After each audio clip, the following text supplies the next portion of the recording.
एक था राजा एक थी रानी, दोनों मर गए, खत्म कहानी। ये सिर्फ एक आइडिया है, एक कॉन्सेप्ट, एक स्टोरी लाइन है। इसके ऊपर आप एक फिल्म नहीं बना सकते। फिल्म बनाने के लिए आपको चाहिए एक स्ट्रॉन्ग स्क्रीन प्ले या स्क्रिप्ट।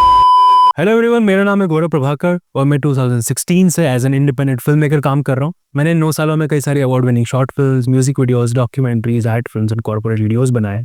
आज की वीडियो में मैं राइटिंग की टेक्निक्स ना बताकर राइटिंग की प्रोसेस बताऊंगा जो मैं फॉलो करता हूँ। एंड आई होप कि वो राइटिंग प्रोसेस आपको भी काफ़ी हेल्प करेगी अच्छी स्क्रिप्ट या स्क्रीन प्ले लिखने के लिए। Check the mic and make sure it sound right, boys.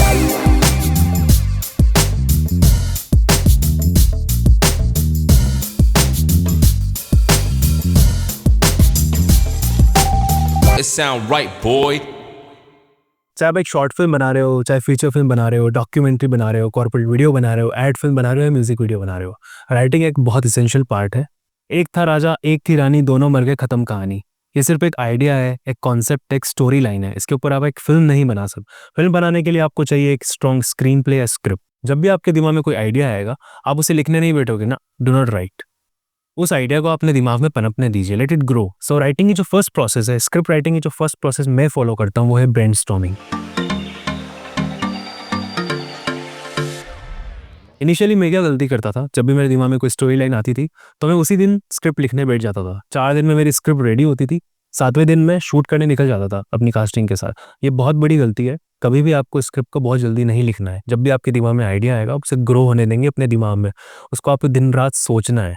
आप चाहे खाना खा रहे हैं, आप वॉशरूम में, आप सो रहे हैं, सोने से पहले भी आपके दिमाग में वही आइडिया चलना चाहिए। उसे बेटर करने की कोशिश करें। सेकंड, ब्रेनस्टॉर्मिंग के साथ आपको रिसर्च भी करना शुरू करना है। फॉर एग्जांपल, आज से 4 साल पहले मैंने एक शॉर्ट फिल्म बनाई थी 1869। It's an award winning short film. It is cross 2.9 और 3 million views on YouTube. Description में आपको लिंक मिल जाएगा, जरूर चेकआउट करना। तो क्योंकि ये फिल्म एक ट्रू इवेंट पर बेस्ड थी, तो मुझे काफ़ी रिसर्च करनी पड़ी इस फिल्म के बारे में, इस स्टोरी के बारे में, इस इवेंट के बारे में। तो मैंने क्या किया कि मैं विकीपीडिया पर गया, गूगल पे कई सारे आर्टिकल्स थे वो मैंने पढ़े। उससे मुझे काफ़ी डिटेल्स पता चली कि जब लोग अकाल पड़ता है तो कहाँ जाते हैं। क्या 1869 में या 1868 में जब अकाल पड़ा था, लोग कहाँ गए थे? लोग अजमेर गए थे, कुछ अहमदाबाद की तरफ गए थे, गुजरात की तरफ गए थे। अनदर एग्जांपल, अगर आप हाउस वाइफ के ऊपर फिल्म बना रहे हैं तो आपके आसपास जितनी भी हाउस वाइफ है उनसे आप बात कीजिए। वो आपकी मम्मी हो सकती है, आपकी बहन हो सकती है, आपके पड़ोसी हो सकते हैं। उनसे जानने की कोशिश कीजिए कि उनकी लाइफ में क्या प्रॉब्लम्स है या उनकी लाइफ में क्या अच्छी चीज़ है। आपको जरूर कुछ ना कुछ नए एंगल्स मिलेंगे अपनी स्टोरी में डालने के लिए, अपने स्क्रिप्ट में डालने के लिए। तो पहला प्रोसेस क्या है? सिर्फ आपको ब्रेनस्टॉर्म करना है, लिखना नहीं है। अब ब्रेनस्टॉर्मिंग 7 दिन की भी हो सकती है, 10 दिन की हो सकती है, 1 महीने की, 1 साल की हो सकती है, depending on the length of your film and the complexity of your script. Brainstorming process के साथ दूसरी प्रोसेस आपको फॉलो करनी है, वो है एनालाइजिंग द फिल्म्स। ये प्रोसेस मैं हमेशा फॉलो करता हूँ। तो जब भी आप किसी टॉपिक पे, किसी स्टोरी लाइन पे काम कर रहे हैं, तो आपको सिमिलर जॉनर की फिल्म्स ढूंढनी है और उन्हें देखना शुरू करना है। और आपको उस जॉनर की अच्छी से अच्छी फिल्म भी देखनी है और बुरी से बुरी फिल्म भी देखनी है। बुरी फिल्म आपको ये सिखाएगी कि आपको क्या नहीं करना है।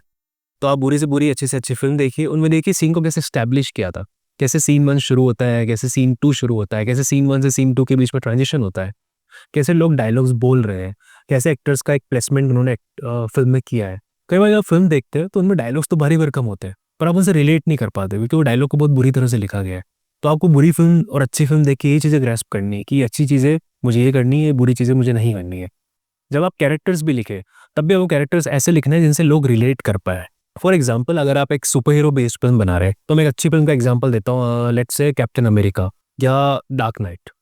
डार्क नाइट का जो विलन है, जोकर, वो एंटैगनिस्ट है, नेगेटिव कैरेक्टर है, लोगों को मार भी रहा है, लेकिन आप फिर भी उससे रिलेट कर पाते हो। आपको उसके प्रिंसिपल्स लगता है कि हाँ यार, ये बातें तो सही कर रहा है, भले ही वो चीज़ें गलत बता रहा है, गलत बोल रहा है, लेकिन आप उससे रिलेट कर पाते हो। आपको अच्छा लगता है कैरेक्टर, इरिटेट नहीं करता है। वही मैं ब्रह्मास्त्र जैसी फिल्म की बात करता हूँ। लेट्स से एक बुरी फिल्म, बुरी सुपर हीरो फिल्म की बात कर रहा हूँ। तो ब्रह्मास्त्र का प्रोटैगनिस्ट रणबीर कपूर का जो कैरेक्टर है, वो आपको पूरी फिल्म में इरिटेट करता है, बहुत ही इमेच्योर नजर आता है। मैं उससे एक कैरेक्टर आर्क एक्सपेक्ट करता हूँ कि चलो ठीक है, वो स्टार्टिंग में इमेच्योर है लेकिन लास्ट में जाकर मैच्योर हो जाएगा, बट फिर भी लास्ट तक वही बचकानी चीज़ें, वो अपनी पावर्स को समझ नहीं पा रहा है। लास्ट में मैं उससे एक्सपेक्ट करता हूँ कि वो दुनिया को बचाएगा, लेकिन वो सिर्फ अपनी गर्लफ्रेंड या अमिताभ बच्चन के कैरेक्टर को बचाने की कोशिश कर रहा है। तो मुझे वो फिल्म काफ़ी बुरी लगी। उसका रीज़न ये था कि उसको बहुत बुरी तरह से लिखा गया है, उसे कैरेक्टर्स को रिलेटेबल नहीं बनाया गया है। एक साइंस फिक्शन या सुपर हीरो फिल्म के अंदर प्यार मोहब्बत की बातें कर ली गई। वही मैं अगर कैप्टन अमेरिका की बात करूँ, डार्क नाइट की बात करूँ, है उस फिल्म में भी प्यार मोहब्बत की भी बातें होगी, उनकी, उसकी भी गर्लफ्रेंड है, उसको भी प्यार होता है, लेकिन वो अपने टॉपिक के ऊपर रहती है। आपको वो बाहर नहीं घुसने देती है। तो हर अच्छी फ़िल्म से आपको अच्छी चीज़ें निकालनी है, हर बुरी फ़िल्म में से आपको ये सीखना है कि क्या अपने स्क्रीन प्ले में आपको ऐड नहीं करना है। और अगेन ब्रेनस्टॉर्मिंग प्रोसेस फिर से शुरू करनी है, अपने दिमाग में आपको लिखना शुरू करना है। अभी भी आप पेपर पे या अपने कंप्यूटर में लिखना शुरू नहीं करेंगे, अभी भी आप पूरे स्क्रीन प्ले को अपने सिर्फ दिमाग में लिख रहे हैं, ठीक है? सो एक अच्छा सा ड्राफ्ट अपने दिमाग में आप प्रिपेयर कर रहे हैं।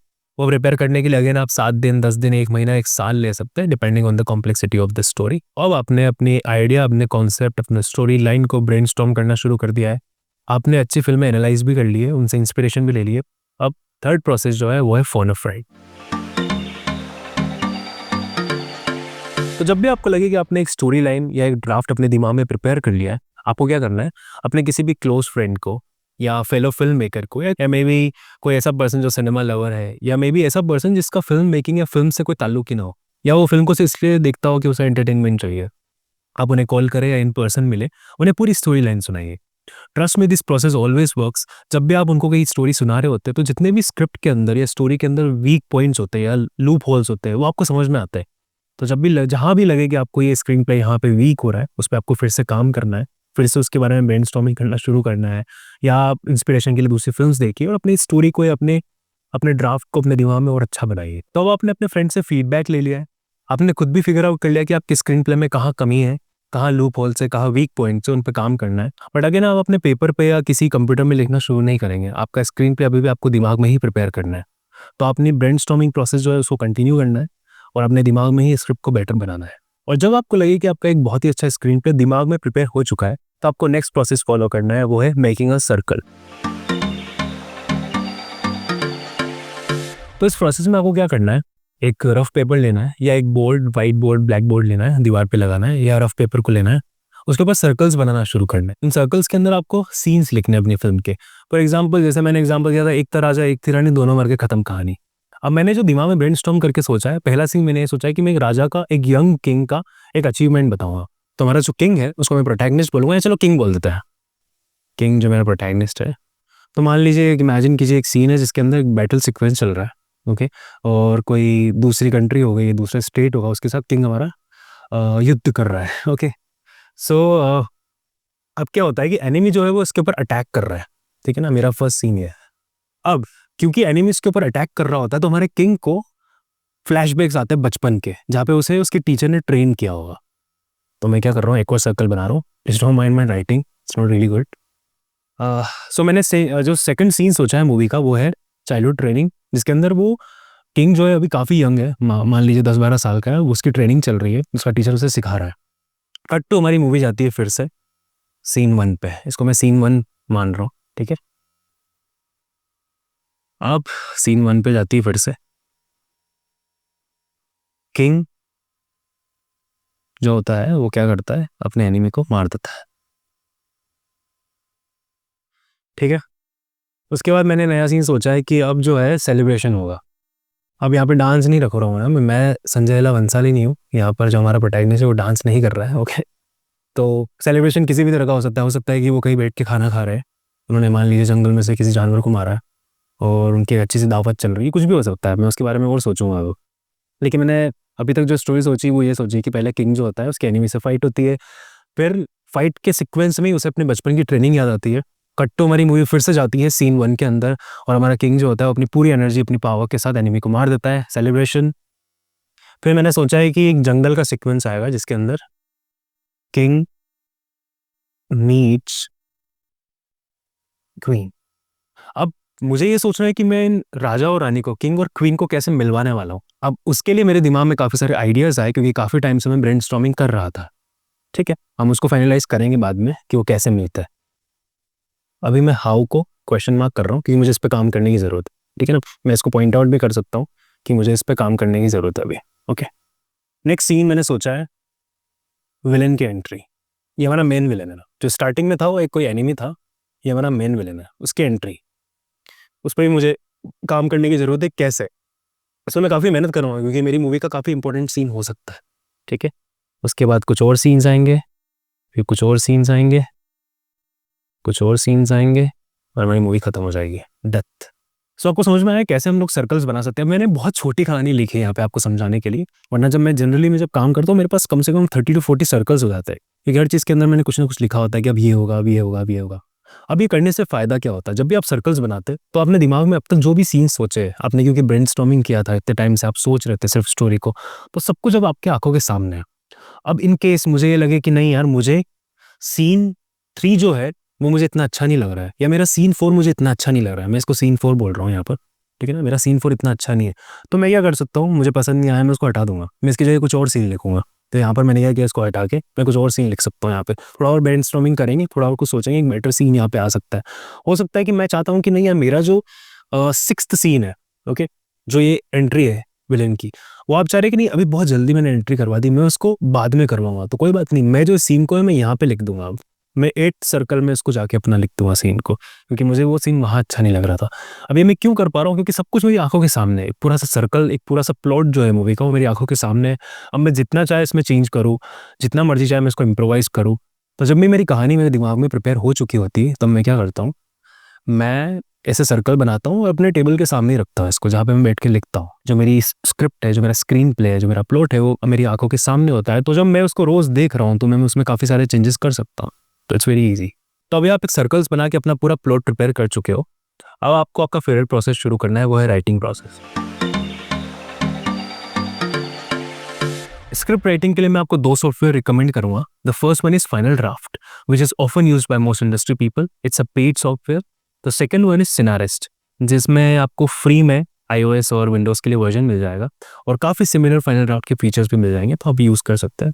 तो जब भी आप ये सॉफ्टवेयर यूज़ कर रहे होंगे, तो आपने जो एक प्लॉट बनाया था, आपने जो सर्कल्स बनाए थे, उनको अपने सामने रखना है और उनको देख देख कर अपनी स्क्रिप्ट को लिखना शुरू करना है। तो पहला सीन आपने ये सोचा था, सीन 2 आपने ये सोचा था। जब भी आप इन सॉफ्टवेयर को यूज़ करना शुरू करेंगे, इनके अंदर अपने स्क्रिप्ट को लिखना शुरू करेंगे, तो ध्यान रखना है आपको इन स्क्रिप्ट को बेटर करने की कोशिश नहीं करनी, इसको परफेक्ट करने की कोशिश नहीं करनी। जो पहला ड्राफ्ट होना चाहिए वो आपको बहुत ऑनेस्ट होना चाहिए, बहुत रफ होना चाहिए। उसमें ग्रामेटिकल मिस्टेक्स हो सकती है, उसमें स्पेलिंग मिस्टेक्स हो सकती है। अपने डायलॉग्स को परफेक्ट करने की कोशिश ना करें। पहला ड्राफ्ट बिल्कुल ईमानदारी के साथ लिखना है, और फिर जब आपने प्लॉट के हिसाब से अपना जो पूरा स्क्रीन प्ले लिख लिया उस सॉफ्टवेयर के अंदर, अब आपको उसे पढ़ना शुरू करना है। उसे पढ़े, जहाँ पे आपको लग रहा है कि वीक पॉइंट है, फिर से बेटर हो सकता है, उसको बेटर करना है, और डायलॉग्स को बेटर करना है, स्पेलिंग मिस्टेक सुधारनी है, ग्रामेटिकल मिस्टेक सुधारनी है। तो इस तरह से second draft, third draft, fourth draft prepare होगा, और मे बी कुछ कुछ मेहनत के बाद, काफ़ी सारे री राइटिंग के बाद एक परफेक्ट स्क्रीन प्ले आपका प्रिपेयर हो जाएगा। अगेन आपको जब ये आप प्रिपेयर कर लोगे पूरा फाइनल ड्राफ्ट अपना, अपने किसी फ्रेंड को कॉल करना है, अपने वेल विशर को कॉल करना है, या उसे मिलना है और अपनी पूरी कहानी सुनानी है। अगेन उनसे फीडबैक लेने की कोशिश कीजिए। फिर आपको लग रहा है कि किसी प्लॉट में कोई कमी है या किसी सर्कल को आपको फिर से बदलने की ज़रूरत है, तो सॉफ्टवेयर के अंदर फिर से रीराइट करना है उस पॉइंट को, उस पार्ट को, उस एलिमेंट को, और अपनी एक परफेक्ट स्क्रिप्ट प्रिपेयर हो जाइए। तो आपने अपने फ्रेंड से फीडबैक ले लिया है, आपको लग रहा है कि हाँ उसने जो बात बोली वो सही है, आपको खुद भी सोचना है। ऐसा नहीं कि जिससे आपने फीडबैक लिया उसको आपको हर बार मानना भी है। तो आपको खुद फिगर आउट करना पड़ेगा कि हाँ, मेरा जो फ्रेंड फीडबैक दे रहा है वो सच में मेरे काम आ सकता है या नहीं आ सकता है। उसको एनालाइज करके, काफ़ी ज़्यादा ब्रेनस्टॉर्मिंग करके आप छोटे मोटे चेंजेस अपनी स्क्रिप्ट में करोगे। ज़्यादा आपको अपने प्लॉट से बाहर नहीं जाना है। हमने इतनी सारी मेहनत क्यों करी, हमने इतना सारा ब्रेनस्टॉर्मिंग करा, हमने प्लॉट बनाया, सर्कल्स बनाए, क्योंकि हम उस दायरे में ही रहना चाहते हैं, हम उससे बाहर नहीं रहेंगे। हमने उसको कई बार सोच के उसको बेटर किया था। तो अभी जो आप फाइनल ड्राफ्ट प्रिपेयर कर रहे हैं, उसमें आप अपनी प्लॉटिंग से बाहर नहीं निकलोगे। फ्रेंड से फीडबैक जरूर लेना है, पर कभी भी डिस्ट्रैक्ट नहीं होना है। आपकी राइटिंग आपको पता है आपने क्यों लिखी है, आपके पॉइंट्स, आपके कैरेक्टर्स आपको पता है, आपकी स्टोरी में ये पार्ट क्यों आ रहा है वो भी आपको पता है। तो बहुत ज़्यादा डिस्ट्रैक्ट भी नहीं होना है, अच्छे फीडबैक्स लेने हैं। अगर आपको लग रहा है कि वो फीडबैक सही है तो उनके बारे में सोचना है, उसके बारे में काम करना है, और 1-2 ट्रायल के बाद, 1-2 राइटिंग के बाद एक बहुत अच्छा स्क्रीन प्ले आप प्रिपेयर कर चुके होंगे, और उसके बाद आप फिल्म मेकिंग प्रोसेस शुरू कर सकते हैं। तो आज के इस वीडियो में हमने राइटिंग प्रोसेस को समझा। आज हमने ज़्यादा टेक्निकल चीज़ों के बारे में बात नहीं करी। हमने ये नहीं सीखा कि कैसे किसी वर्ल्ड को क्रिएट करना है, कैसे कैरेक्टर्स लिखने हैं, कैसे डायलॉग्स को लिखना है। इन सब के ऊपर मैं एक सेपरेट वीडियो बनाऊंगा। इसके अलावा मैं कई सारी लाइटिंग टेक्निक्स, कई सारी सिनेमेटोग्राफी टेक्निक्स, कई सारी डायरेक्शन टेक्निक्स के ऊपर भी वीडियोस बनाने वाला हूँ। तो अगर आपको इस वीडियो से कुछ सीखने को मिला हो तो मेरे चैनल को जरूर सब्सक्राइब करें। अगर आपको लगता है कि मुझे कुछ इंप्रूव करने की ज़रूरत है अपने वीडियोज़ में, तो कमेंट सेक्शन में ज़रूर बताना। और आप आगे किस तरह के वीडियो या किस टॉपिक के ऊपर वीडियो देखना चाहते हैं वो भी कमेंट सेक्शन में ज़रूर बताना। और आपको लगता है कि आपका कोई फ्रेंड है जो स्क्रिप्ट राइटिंग में इंटरेस्टेड है या फिल्म मेकिंग में इंटरेस्टेड है, तो उसके साथ भी ये वीडियो जरूर शेयर करें। I will see you in the next video very soon. Thank you so much.